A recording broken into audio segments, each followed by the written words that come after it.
Good morning प्यारे साथियों, अभिवादन स्वीकार कीजिए अनीस खान का। आज हम चर्चा करेंगे बाल गंगाधर तिलक की विचारधारा पर।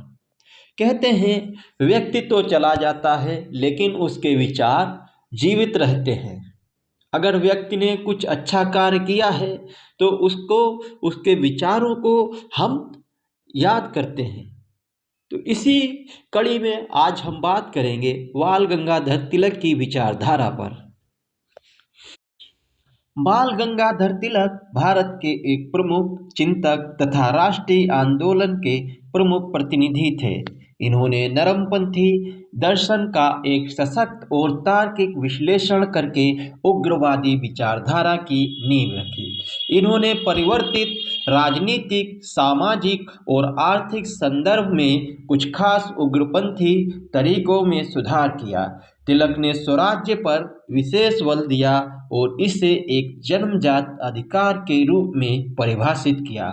उनका नारा था, स्वराज्य हमारा जन्म सिद्ध अधिकार है और हम इसे लेकर रहेंगे। स्वराज की उनकी अवधारणा पूर्ण स्वतंत्रता की अवधारणा कदापि नहीं थी, वरन यह एक ऐसी सरकार की अवधारणा थी जो स्वयं भारतीयों द्वारा स्थापित की जाए और जो लोगों अथवा उनके प्रतिनिधियों के इच्छा अनुसार शासन करे। भारतीय लोगों को भी अपनी सरकार चलाने, प्रशासकों को नियुक्त करने और कानून बनाने तथा कर राजस्व व्यय करने का अधिकार होना चाहिए। तिलक ने स्पष्ट किया कि स्वराज का अभिप्राय अधिकारी तंत्र या नौकरशाही के स्थान पर जनता का शासन है। तिलक ने साथ ही यह तर्क दिया कि राजनीतिक अधिकार मांगने से कभी नहीं मिलते, वरन ये अधिकार लड़कर प्राप्त किए जाते हैं। तिलक ने कहा कि जब सत्ता विविधता खो देती है तो उसका विरोध करने का लोगों का अधिकार बनता है।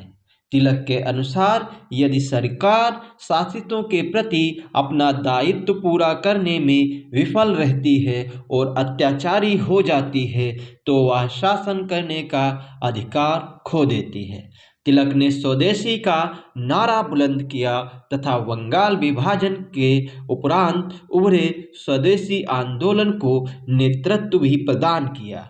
उन्होंने कहा कि जब तक हम विदेश में निर्मित वस्तुओं का बहिष्कार नहीं करते तब तक स्वदेशी में विश्वास करने का कोई औचित्य या मायने नहीं है। उन्होंने स्पष्ट रूप से घोषणा की कि ब्रिटेन में निर्मित वस्तुओं को खरीदना बंद करना ब्रिटिश सरकार की चूल्हे हिला देगा और उन्हें कमजोर कर देगा। इससे भारत में निर्मित वस्तुओं की जहां एक ओर डिमांड में वृद्धि होगी, वहीं दूसरी ओर भारत का व्यापारिक और औद्योगिक आत्मनिर्भरता में भी वृद्धि होगी। तिलक ने कहा कि स्वदेशी केवल आर्थिक अस्त्र नहीं है, बल्कि यह एक राजनीतिक अर्थात पॉलिटिकल और एक आध्यात्मिक अस्त्र भी है। अगर हम श्वेत जातियों का दास नहीं बनना चाहते तो हमें पूर्ण निष्ठा के साथ स्वदेशी आंदोलन को परिचालित करना होगा और यह हमारी मुक्ति का साधन बनेगा। माना जाता है कि तिलक के दबाव में ही सन 1906 के भारतीय राष्ट्रीय कांग्रेस के अधिवेशन में, जिसकी अध्यक्षता दादा भाई नौरोजी ने की थी, जिन्हें हम grand old man of India के नाम से भी जानते हैं, उसमें स्वदेशी, स्वराज एवं बहिष्कार का प्रस्ताव पारित किया गया। तिलक के अनुसार जो पश्चिमी शिक्षा प्रणाली लागू की गई थी वह युवा पीढ़ी को अपने अतीत की शानदार धरोहर से वंचित कर रही थी। यह शिक्षा प्रणाली राष्ट्र के भावी स्वास्थ्य और विकास के लिए कतई उपयुक्त नहीं थी। यह पाश्चात्य शिक्षा प्रणाली नई जनरेशन और देश की विशाल जनसंख्या के बीच अलगाव भी पैदा कर रही थी और लोगों को अपने देश की सांस्कृतिक मूल्य परंपरा और उनके क्या आइडियल आदर्श हैं उससे भी विमुख कर रही थी। तिलक के अनुसार राष्ट्रीय शिक्षा प्रणाली का निर्माण प्राचीन भारतीय संस्कृति की स्वस्थ और जीवंत परंपरा पर आधारित होना चाहिए।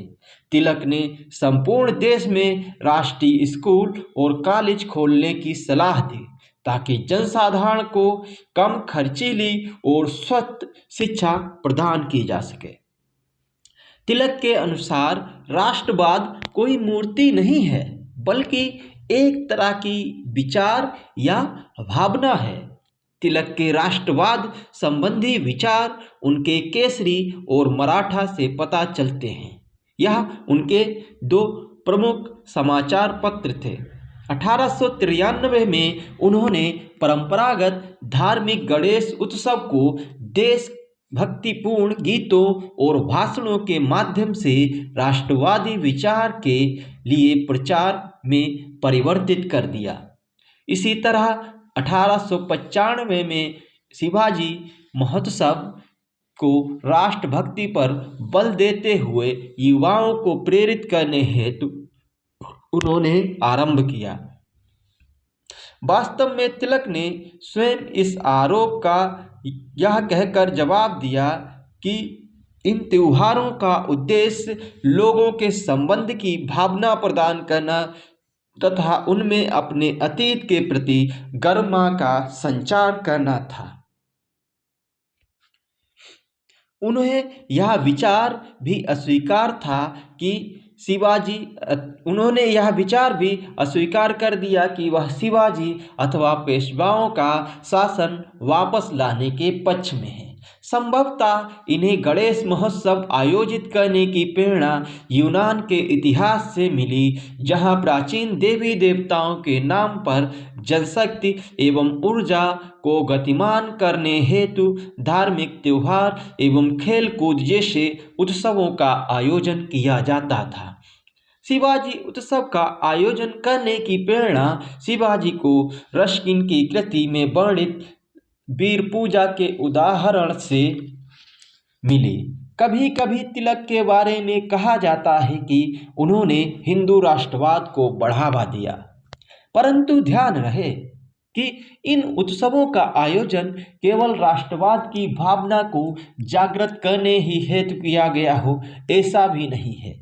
उन्होंने किसी भी संप्रदाय के प्रति विवशता कभी नहीं दिखाई। उनका मानना था कि राष्ट्रहित में हिंदू और मुस्लिम को साथ मिलकर काम करना चाहिए। उनका विश्वास था कि हिंदुओं का बुद्धिबल और मुसलमानों का शौर्य जब एक साथ मिल जाएंगे तब ब्रिटिश शासन व्यवस्था का अधिकारी तंत्र का टिकना मुश्किल हो जाएगा। तिलक ने मुस्लिमों के खिलाफत आंदोलन को पूरा समर्थन देने की पेशकश की। तिलक स्वराज चाहते थे, परंतु हिंसा के समर्थक कदापि नहीं थे।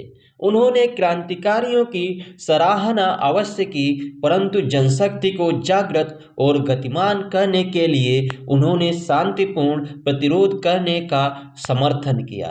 तिलक भारत के प्राचीन सांस्कृतिक मूल्यों के अनुरूप भारतीय सामाजिक व्यवस्था में सुधार लाना चाहते थे। वे पश्चिम के अंधानुकरण के कभी भी पक्ष में नहीं रहे। इसी कारण महादेव गोविंद रानाडे एवं गोपाल कृष्ण गोखले के समाज सुधार कार्यक्रम का उन्होंने विरोध किया, क्योंकि ये परंपरागत भारतीय सामाजिक मूल्यों में आस्था नहीं रखते थे, बल्कि पूर्णतः पश्चिमी सभ्यता और संस्कृति के अनुरूप ढालना चाहते थे। तिलक ने कहा कि हमारा पतन हिंदू धर्म के कारण नहीं हुआ, बल्कि इस धर्म के परित्याग के कारण हुआ है। भारत का अपना एक स्वरूप है, एक उसकी समृद्ध संस्कृति है, जिस विरासत को हम भूल चुके हैं, जिस कारण से यहाँ अंधविश्वास तथा अस्पृश्यता, विधवा व्यवस्था, बहुविवाह, बाल विवाह जैसी कुरीतियाँ फैल चुकी हैं। तिलक ने इन कुरीतियों का विरोध किया। तिलक के अनुसार विदेशी शासन के द्वारा भारतीय समाज के आंतरिक मामलों में हस्तक्षेप या सुधार अपने आप में अनैतिक वस्तु है। यह भारतीय लोगों की पहल पर होनी चाहिए। तो इस प्रकार आज हमने तिलक की विचारधारा को व्यापक दृष्टिकोण से समझने का प्रयास किया। हम आशा करते हैं आपको वीडियो पसंद आई हो।